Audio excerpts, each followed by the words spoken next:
Hello，大家好，欢迎收看天空摄影研究所，我是 Sky。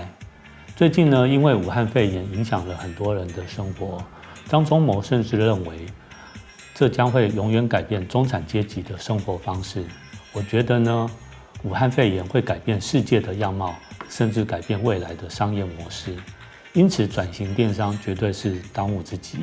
在网上卖东西呢，除了价格便宜、卖家有信用之外，再来你需要一张好的照片来展示你的商品。今天我就来教大家5招拍摄商品的小技巧，让你的照片 up 升级，100块的东西看起来有500块的价值哦。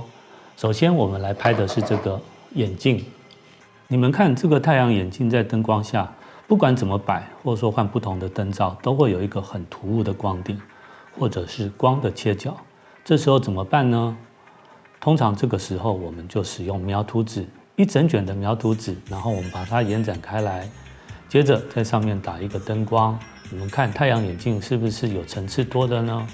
而且很漂亮的呈现。再来，我们来拍摄这个香水瓶。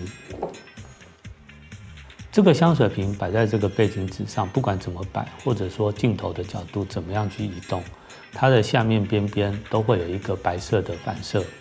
那这个时候呢，我们就会使用亚克力板的透明小方块道具，把这个香水瓶垫高。你们看，这个时候这个瓶子的侧面的铁板就呈现得非常完美，很有层次，没有突兀的反射。现在我们来拍摄这个戒指，这个戒指非常的小，但我们一定要非常的完美的呈现戒指上面漂亮的碎钻珠宝，才能够表现出珠宝戒指的价值感，像这样。但是呢，大家看到右下角稍微有一点暗暗的，总感觉不完美。这时候怎么办呢？通常我们会使用白色的保丽龙板，切割出适合的大小，利用远近及角度在适当的位置反射光线，不要太亮也不要太暗，这样戒指看起来是不是漂亮多了呢？再来，我们拍摄这个名牌的手表。我们把这个手表固定在灯光下，打好光。大家看到右边是不是有点曝光模糊的感觉？这是由于光阴会直接直射到镜头的原因。这时候我们就会使用这个黑色的纸板，然后挡住镜头跟光线之间的晕光。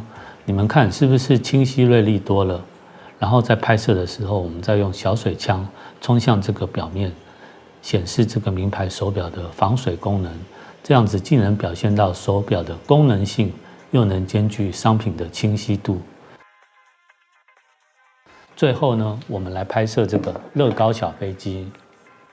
我们透过陈列的技巧，把这个小飞机跟未用到的零件摆在一起，是不是呈现了一种想要完成梦想的期待与希望？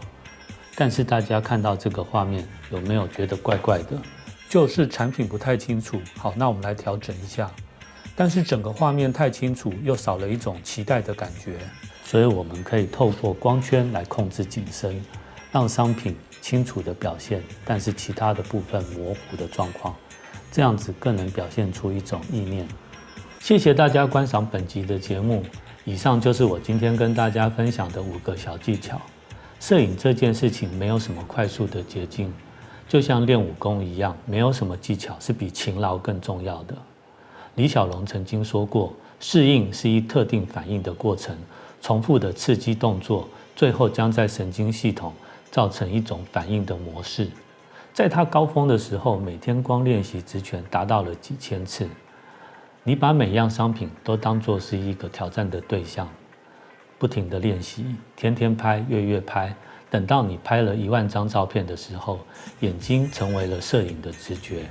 这时候可能您拍的每一张都是大片，也就是我们讲的摄影功力了。好了，那大家继续努力，不管拍人物也好，拍商品也好，张张都是大片。那也记得关注我，按右上角小铃铛哦。